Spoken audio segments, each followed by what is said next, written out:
Donc ce qu'on va faire, c'est brancher et voir le comportement. Vous voyez, là, lorsqu'on branche, on a déjà une différence au niveau du power supply. Donc regardez la consommation, c'est 0,08. Donc je vais débrancher, vous voyez. Vous voyez, on est à 0. Donc regardez au power supply. Regardez bien la consommation en intensité. Regardez, vous allez voir, ça va passer à 0,08. Oui, 0,07, 10, 9, 8. Donc là, déjà, il y a une différence. Vous voyez. Et cette différence, ça me permet de savoir que la tension 19 volts passe déjà. Dans cette vidéo, vous verrez le dépannage d'une carte mère qui a un problème d'alimentation. Donc, suivez jusqu'au bout pour avoir d'amples informations. Le niveau de la carte, on peut le retrouver là, ici à ce niveau-ci. Donc là, ce numéro, voilà que vous voyez là, 60 50 A 21 36 601. Donc ça, c'est le numéro de cette carte. Donc Z1 7MB A2 A02. Donc, par parler de ce numéro de carte, on peut retrouver le schéma de cette carte mère dans Google. C'est vrai qu'il y a des schémas qui sont payants. Et je vous ai dit que pour Avenir Computer, on vous accorde l'avantage de payer 10 € pour un abonnement annuel pour les schémas. Donc je vais télécharger le schéma. Donc je vais l'ouvrir. Donc j'ouvre le schéma de cette carte. Et à partir du schéma de la carte, on peut retrouver les composants de la partie alimentation. Donc là, j'ai le schéma de la carte. Et je vais donc juste retrouver le connecteur du circuit de charge. C'est ça qui peut déjà m'orienter. Donc je vais encore baisser ça.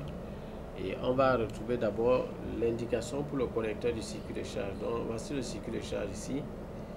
Et il nous faut trouver l'indication sur le schéma. Donc la position sur le schéma. Donc on voit ça sur le circuit de charge ici. Et on voit juste ici à côté, on voit C11.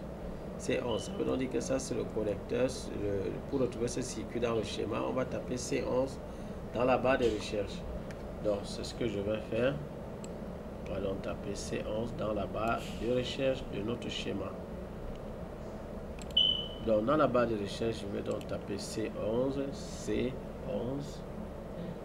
là, CN, c'est CN11, voilà. CN11, et je tape rechercher. Voilà, là ça m'affiche effectivement ce circuit-là, donc voilà, le connecteur là, c'est effectivement le connecteur du circuit de charge. Et nous voyons là que ça passe par une bobine L43, c'est même des bobines. Donc ici, on voit bien le fusible F1, on voit bien le fusible F1. Et après ça, on voit bien un MOSFET, le MOSFET Q22. Et la tension ADP in, ça devrait continuer quelque part là. ADP in continue là et ça entre, ça passe par une résistance de charge R285. Et après ça, ça entre dans une diode. Voici la diode ici, D20. Et puis ça entre sur toute la carte mère. Donc ici, DC in, ça part déjà comme ça sur toute la carte mère. Et effectivement, tous les composants là sont présents. On sait déjà que ce sont les composants de l'alimentation. Donc normalement ici, au fusible, on devrait avoir 19 volts partout. Ici, à l'entrée de ce MOSFET, on devrait avoir 19 volts, à la sortie 19 volts. À l'entrée de cette résistance de charge, on devrait avoir 19 volts, à la sortie 19 volts. À l'entrée de cette diode, on devrait avoir 19 volts, à la sortie 19 volts. Donc on peut vérifier ça maintenant sur la carte mère pour voir qu'est-ce qui se passe là-bas. On retourne sur la carte mère et on va essayer de faire la vérification. Donc je vais rebrancher cette carte, je vais brancher à nouveau. Donc, je vais brancher et au niveau du power supply, on n'a toujours aucune consommation. Donc ce qui prouve qu'il y a vraiment un problème d'alimentation. Et je regarde mon cycle de charge. Donc je vais déjà calibrer mon multimètre en mode courant continu pour pouvoir mesurer la tension qui va sortir de là.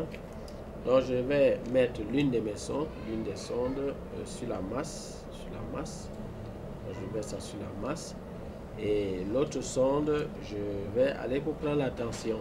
Un grand merci au Seigneur pour la grâce qu'il m'a accordée d'immigrer de ce côté du Canada. Alors je vais travailler de ce côté avec des structures pour le reconditionnement des ordinateurs. C'est un business qui fonctionne à merveille de ce côté-ci. Alors, je vais travailler avec eux pour permettre que les choses avancent davantage. Alors les amis, j'aimerais vous dire que le domaine de la maintenance des ordinateurs, la maintenance matérielle, je précise bien, c'est un domaine qui paye énormément. Il y a beaucoup d'avantages à faire dans la maintenance matérielle des ordinateurs, en particulier le dépannage électronique de ces cartes mères d'ordinateur. Et je tiens à vous préciser que ce domaine vous ouvre les portes dans le dépannage électronique des cartes mères, des télévisions également, et même celles des téléphones portables.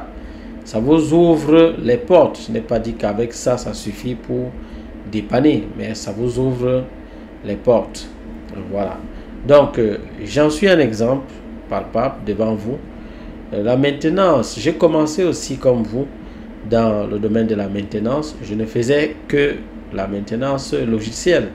Et je peux vous assurer que j'étais vraiment assez limité. Je crois dans d'autres vidéos, dans mes anciennes vidéos, je crois vous avoir déjà partagé mon témoignage. Donc, lorsque vous faites dans la maintenance logicielle, alors vous avez vraiment beaucoup de problèmes. Lorsque vous ne faites que dans ça, déjà premièrement, vous n'avez pas une certaine assurance lorsque vous recevez les ordinateurs des clients. Lorsque vous recevez les ordinateurs des clients, vous avez toujours cette crainte que le problème peut se situer au niveau de la carte mère. Et si c'est le cas, vous voyez qu'évidemment, à ce moment, vous serez buté. Vous serez buté parce que vous ne saurez pas quoi faire. Généralement, les problèmes que ces maintenanciers qui ne gèrent que le logiciel parviennent à résoudre, ce sont des problèmes parfois de RAM. Et il y en a quelques rares où peut-être c'est un composant qui saute à l'œil nu, qu'il est vraiment brûlé ou bien qu'il est gâté. Là, ils vont peut-être changer. Mais lorsque la panne est un peu sérieuse, alors la plupart sont butés. Il y a même certains qui n'abordent même pas la carte mère. Lorsqu'il y a un problème sur le laptop et que ça vient de la carte mère, ils sont obligés de changer la carte mère. Et vous le savez vous-même que ces cartes mères, on ne les retrouve pas comme les beignets qu'on peut retrouver au quartier. Donc, vous voyez que c'est vraiment un inconvénient lorsque vous ne maîtrisez pas le dépannage de ces cartes mères. Je voudrais vous dire que c'est un domaine qui paye énormément.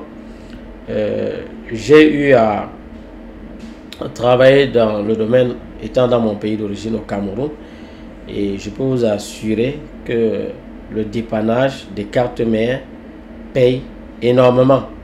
J'ai eu à travailler à distance avec un Israélien pour la maintenance de ses ordinateurs, et je peux vous assurer que nous avons travaillé pendant plusieurs mois.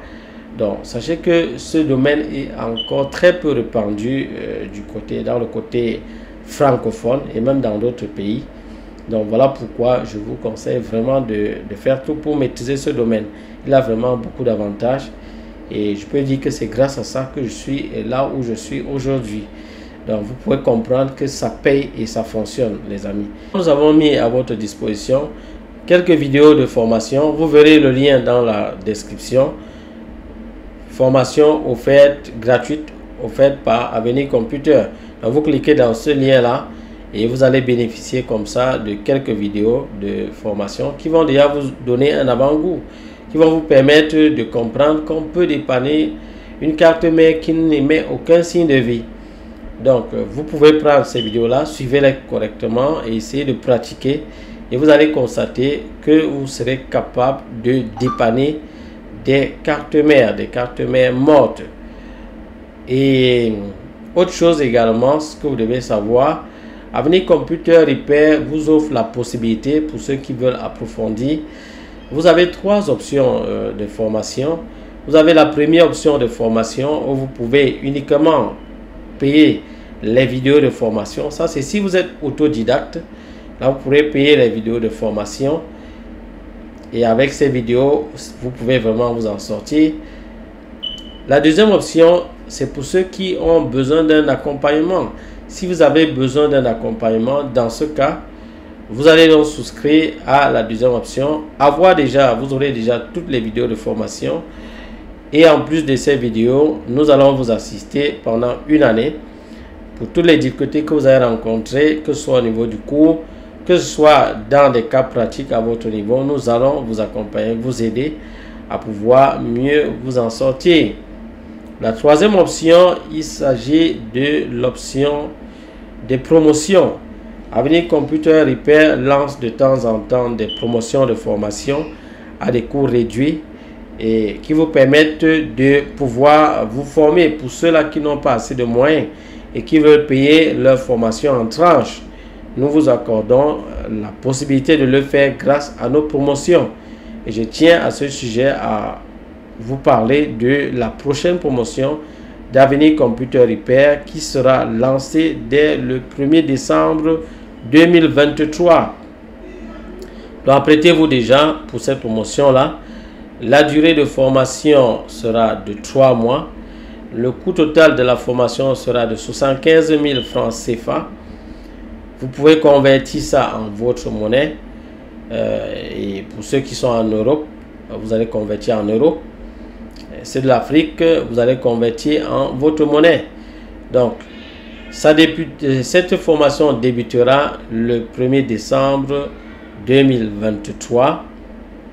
Au programme, nous aurons une première semaine de formation gratuite. Et durant cette première semaine de formation gratuite, nous aurons 2 cours en live. 2 cours en live où nous allons vous donner déjà quelques bases pour pouvoir comprendre comment ça fonctionne sur ces cartes mères. Et après cette semaine de formation gratuite, nous allons lancer avec la formation proprement dite. Nous allons donner bien sûr quelques jours pour ceux qui seront intéressés pour pouvoir effectuer leur paiement. Et après cela, nous allons lancer la formation proprement dite. Voilà donc pour ceux qui sont intéressés par cette 21e promotion d'Avenir Computer Repair. Nous avons laissé dans la description le lien du groupe WhatsApp. Je vais vous laisser avec cette vidéo d'un dépannage effectué au Cameroun, mon pays d'origine. Donc, je vais vous laisser avec cette vidéo qui va vous parler d'un dépannage sur la partie alimentation. Donc, vous pourrez suivre la vidéo attentivement. Prenez des notes au besoin. Donc, je peux prendre attention directement à la sortie de cette diode. En fait, cette diode qui devrait nous faire sortir 19 volts. Pour voir directement si la partie alimentation n'a aucun problème ou pas. Donc, je vais juste toucher cette diode pour voir la sortie de cette diode. Et vraiment pour voir si la 19 volts est là. Donc, je touche. Et là, au multimètre, on a 1.5 volts. Vous voyez, c'est 1.5 volts. C'est pas 19 volts. Donc, c'est 1.5 volts. Là, c'est pas quelque chose de bon. Donc, une fois, lorsque je vois qu'il n'y a pas 19 volts comme ça signifie qu'il y a vraiment un problème sur la ligne d'alimentation. Il doit y avoir un problème sur la ligne d'alimentation. Et là, je dois donc recommencer dès le début pour voir où est-ce que la tension, ça s'est arrêté. Où est-ce que ça s'est arrêté. Donc, à partir de mon circuit de charge, je peux vérifier donc ici au niveau déjà au niveau du fusible pour voir est-ce que la tension arrive même déjà ici au niveau de ce fusible. Donc, je regarde l'entrée de ce fusible, je regarde et on a 19,31. Donc, regardez au multimètre. À la sortie du fusible, on a 19,32, 31, c'est toujours bon. Donc la 19 volts passe toujours. À l'entrée du premier MOSFET, on a 19 volts, 19 volts. On regarde à la sortie de ce MOSFET là, on a 1.5 volts. Donc là, c'est pas bon. Ça veut dire qu'à partir d'ici, il y a un problème. À partir d'ici, il y a un problème parce que la tension était censée traverser ce MOSFET pour aller sur la diode et continuer. Mais là, on n'a déjà pas la tension 19 volts. Donc, il y a un problème quelque part ici. Maintenant, c'est à nous de voir. Il nous faut déjà premièrement connaître ce type de MOSFET. Mais avant de connaître ce MOSFET, je vous ai dit, en fait, il y a 3 raisons qui peuvent qui peuvent empêcher la tension 19 volts de traverser un MOSFET à l'alimentation comme ça. On n'a que 3 raisons, les amis, 3, c'est pas plus. La première raison, la raison numéro 1, c'est la présence d'un court-circuit à la sortie de ce MOSFET où on n'a pas de tension. Donc nous allons juste regarder là et voir si on a un court-circuit là. Et là, je vais vous dire, faites très attention parce qu'il y a des moments où le court-circuit peut être un peu devant, mais à partir d'ici, on ne ressent pas. Donc, je vous conseillerais de vérifier là et également à la sortie de ce deuxième composant. Parfois, ici, à la place de cette diode, c'est un MOSFET. Donc, vous vérifiez ici s'il n'y a pas de court-circuit. Vérifiez également à la sortie du deuxième. Donc, parfois, il y a un court-circuit, soit avant, soit après. Donc, on va vérifier ça en mode courant, en mode continuité. En mode continuité ou en mode diode, on peut aussi le faire. Donc je vérifie ici, ça je suis en mode diode pour voir si j'aurai 0,0. Donc 0,0, ça veut dire qu'il y a un court-circuit. Donc ici, je suis à la sortie de ce MOSFET, je vois s'il y a un court-circuit. Là, quand je touche, je n'ai rien, il n'y a pas un court-circuit. À l'entrée ici de cette diode, il n'y a rien. À la sortie de cette diode, il n'y a rien non plus. Ici, avec un court-circuit, ça devait mettre 0,0, un peu comme lorsque je touche la masse ici, comme ça. Ça devait mettre 0,0.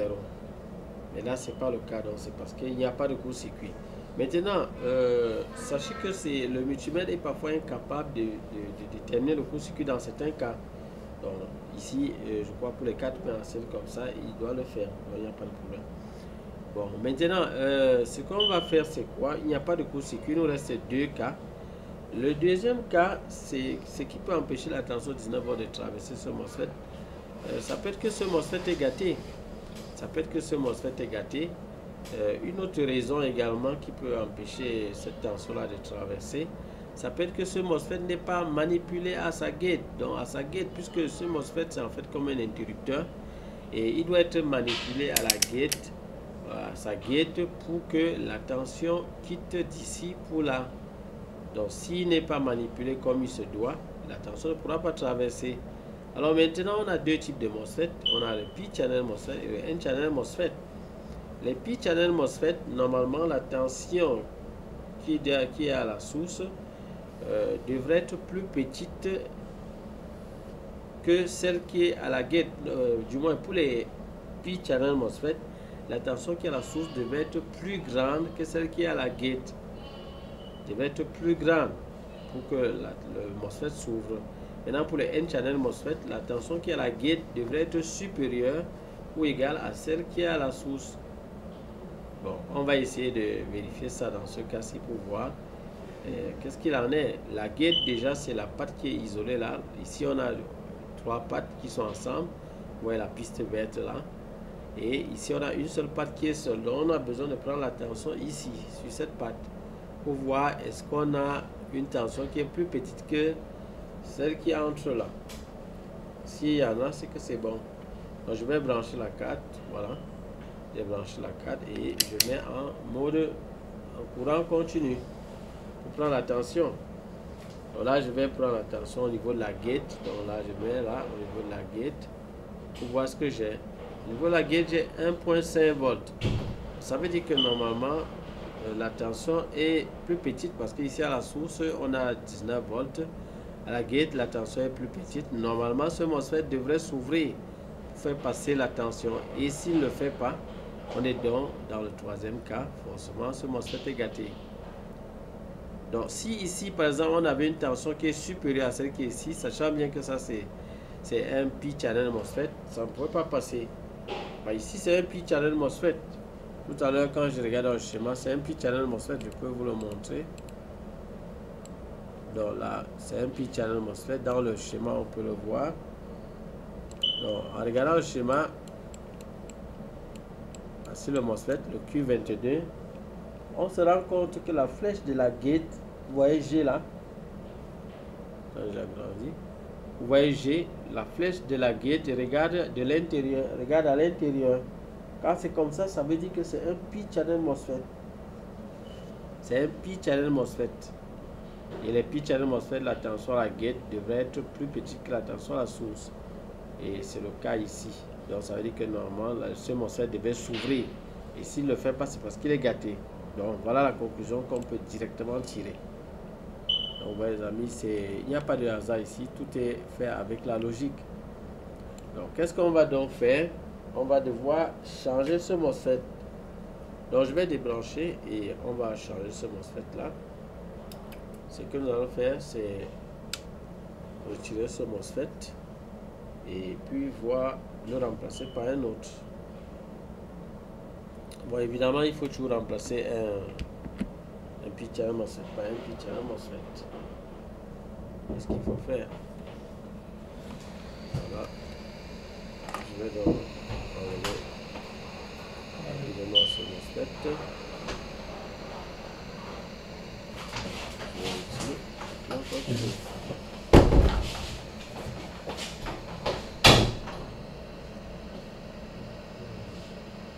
Voilà, on met un peu de pâte à dessouder là pour faciliter le retrait, pour permettre que ça chauffe bien rapidement à l'intérieur là et puis ça puisse fondre plus rapidement.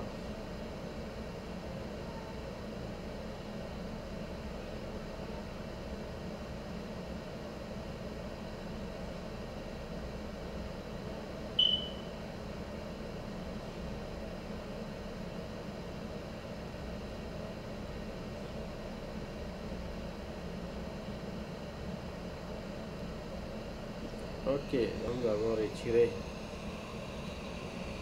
ce MOSFET là. Ce que nous allons faire, c'est juste chercher un MOSFET qui va aller là. Il faudrait que ce soit toujours un pitch à un MOSFET. Donc là, j'ai toujours des MOSFET à côté là. Bon, mais on va essayer de vérifier d'abord ce MOSFET là pour voir quelle est la nature. Donc celui-ci, il faut vérifier.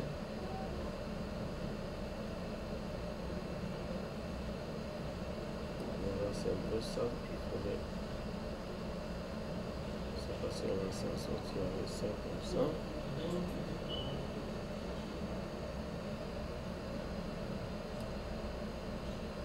Parce qu'il nous faut voir l'inscription qui est dessus.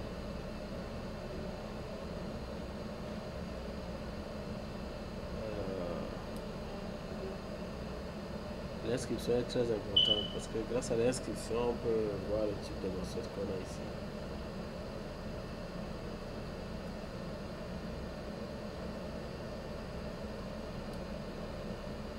Voilà, j'ai du mal à voir ça comme ça. Peut-être on va mettre ça un peu là et puis on va essayer de chauffer pour voir si c'est visible. Si c'est un channel MOSFET, ça ne peut pas passer, hein, ça est d'office, c'est ce qu'il faut savoir. Voilà pourquoi il faudrait se rassurer du type de MOSFET qui est là. Il faudrait un petit channel MOSFET, sinon ça ne va pas passer.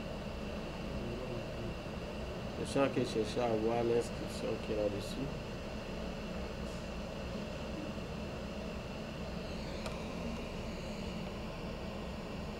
J'ai vraiment du mal à voir ça.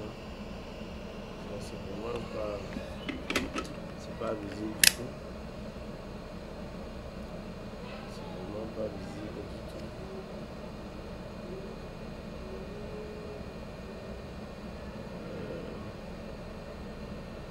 Peut-être qu'on va chercher une autre carte mère. On va chercher une autre carte mère. Hein. On n'a pas le choix. J'avais des MOSFET à côté là, mais ça ne m'aide pas parce que c'est pas bien visible. Donc je cherche une autre carte mère donneuse. Si on peut trouver un petit channel MOSFET là-bas, un petit channel qui est visible. Quelque chose de visible. J'essaie de voir là, je vois les MOSFET. Je sais pas si ici on peut en avoir. Hein. C'est bien visible là. Jeter un peu cette lumière d'abord pour le moment. Ça m'empêche de bien voir. Essayons de voir si ici on a une inscription qui peut nous aider. Est-ce qu'on arrive à voir? Ici, c'est quel numéro qui est différent?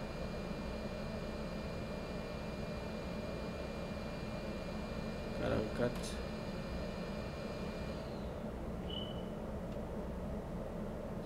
C'est qui est dessus.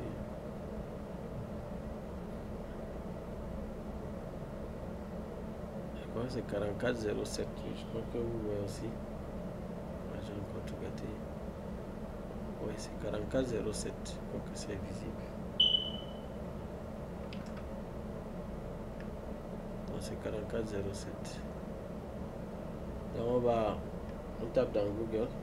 Normalement, par expérience, c'est 4407, c'est le pitch channel MOSFET. Bon, on peut taper dans Google peut-être pour que vous voyez comment est-ce qu'on fait pour retrouver la nature, c'est-à-dire le type de MOSFET qu'on a. Donc, je tape ça dans Google juste pour vous montrer comment est-ce qu'on le fait, quoi. Donc, nous sommes dans Google. Je vais juste taper 4407 et je vais dire MOSFET. Donc 4407 MOSFET. Voilà, MOSFET datasheet. Et à partir d'ici, on peut déjà savoir si c'est un channel ou un p-channel. Donc regardez bien, vous allez voir forcément le type de MOSFET. Donc voilà, c'est ça ici, 4407. On a ici p-channel. Donc voilà, p-channel MOSFET. Donc c'est un p-channel MOSFET. Donc on peut remplacer avec ça. Ça va marcher. Ça devrait marcher. Si ça marche pas, ça veut dire que ce MOSFET là n'est pas bon et là on va devoir changer à nouveau. Je pense que ça devrait marcher, mais on va vérifier. Donc je vais, on va donc remplacer, on va récupérer ce MOSFET ci et le mettre à la place de l'autre qui est gâté. Donc celui-ci, on le retire.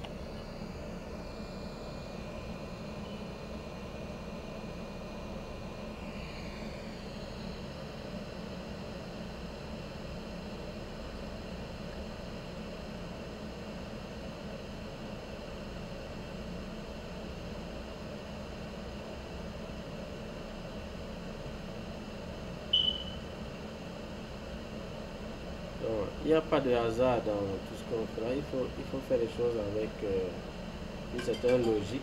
Et c'est très important d'avoir cet esprit logique-là. Sinon, vous n'avez pas vous en sortir, évidemment.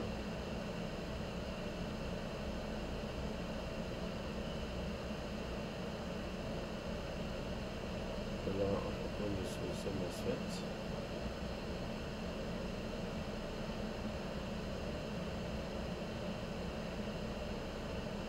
La pâte à dessouder, il faut toujours la mettre, ça permet de faciliter le retrait du MOSFET. Et ne jamais forcer, hein. Il ne faut pas forcer pour retirer le composant. Normalement, quand ça se dessoule, ça sort seul. Vous n'avez pas besoin de forcer, de tirer. Vous risquez de casser la pâte du MOSFET. Là, c'est sorti. Et on peut maintenant prendre notre carte mère là et remplacer notre MOSFET. Donc on va remplacer le MOSFET qui était défaillant. On se rappelle bien que la piste, la gate est seule là-bas, de ce côté. Donc j'essaye de voir où se trouve le point. On va identifier le point, donc je tourne comme ça. Je vais mettre ça comme ça. Donc je peux donc souder. Je soude le MOSFET à nouveau. MOSFET qui était gâté. On l'a remplacé. Donc, normalement avec celui-ci ça devrait passer. Et que l'autre est endommagé.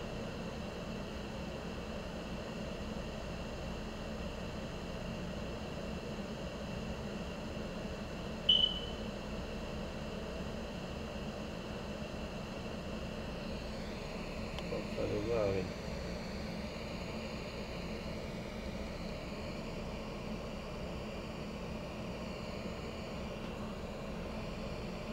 Je suis pas bien positionné là. Laissez-moi bien le faire.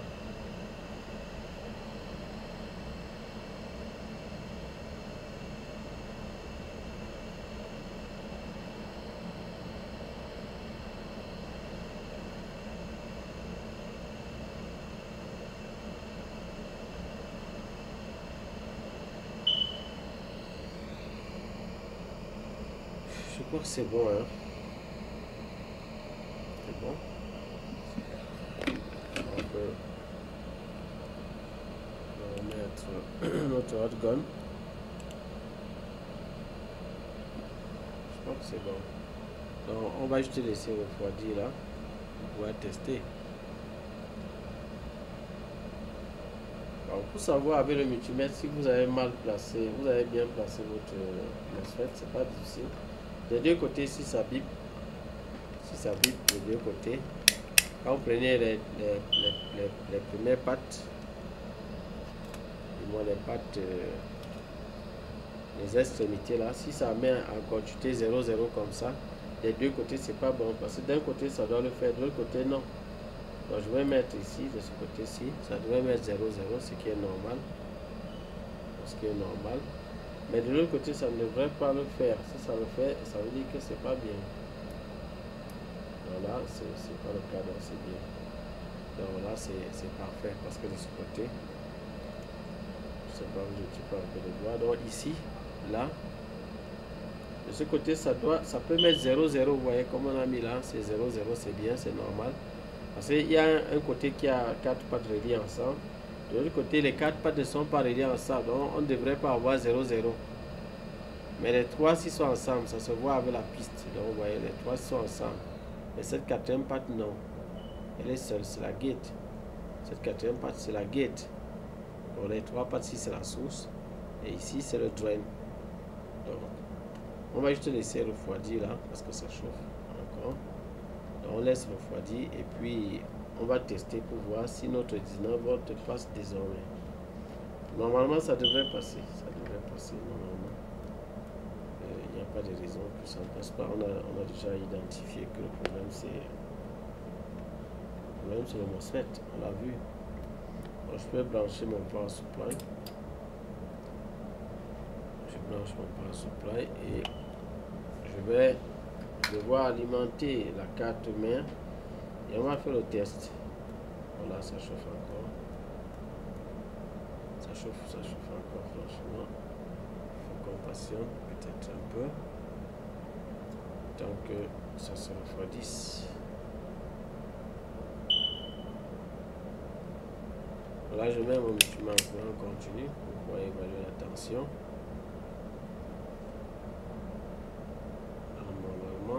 Ça devrait marcher, les amis, ça devrait marcher. Il n'y a pas de raison que ça ne fonctionne pas, puisque on a identifié le problème. Je crois que ça s'est refroidi là. Donc, ce qu'on va faire, c'est brancher. On va brancher et voir le comportement. Ouais, là, lorsqu'on branche, on a déjà une différence au niveau du power supply. Donc, regardez la consommation, c'est 0,08. Donc, je vais débrancher, vous voyez. Vous voyez, on est à 0. Donc, regardez au power supply. Regardez bien la consommation en intensité. Regardez, vous allez voir, ça va passer à 0,08 ou 0,07, 10, 9, 8. Donc là, déjà, il y a une différence. Vous voyez. Et cette différence, ça me permet de savoir que la tension 19 volts passe déjà. Ça passe déjà. Et je peux vérifier ça avec le multimètre. Donc, pas au niveau de notre diode là. En fait, au niveau de cette diode, ce qui est la sortie de la tension 19 volts. On devrait avoir 19 volts ici. Donc là, je mets là et là, on a 19 volts. Vous voyez, là, la tension passe désormais. Et là, c'est le premier point de test. Donc, on peut dire qu'on a résolu le problème d'alimentation. Vous voyez, partout ailleurs, ça sera 19 volts. Donc ici, on aura toujours les 19 volts au fusible. Ici, on aura les 19 volts. Et ici, à l'entrée du MOSFET, on aura les 19 volts. Et à la sortie de ce MOSFET, on avait un point quelque chose de volts, on aura cette fois-ci 19 volts. Vous voyez ici à la diode, on aura 19 volts évidemment, on aura 19 volts. Et à la sortie de la diode, on aura 19 volts. Donc là, ce qui nous permet de conclure que notre problème d'alimentation est réglé et c'était qui le coupable, c'était le MOSFET. Et je vous ai montré pourquoi c'était le MOSFET à ce niveau-ci. Si vous êtes nouveau sur notre chaîne, sachez qu'ici nous parlons de dépannage électronique des cartes mères d'ordinateur. Si cela vous intéresse, abonnez-vous, activez la cloche de notification pour ne pas rater nos prochaines vidéos. likez le contenu si cela vous a intéressé. Et on se dit à bientôt pour d'autres vidéos. Bye bye.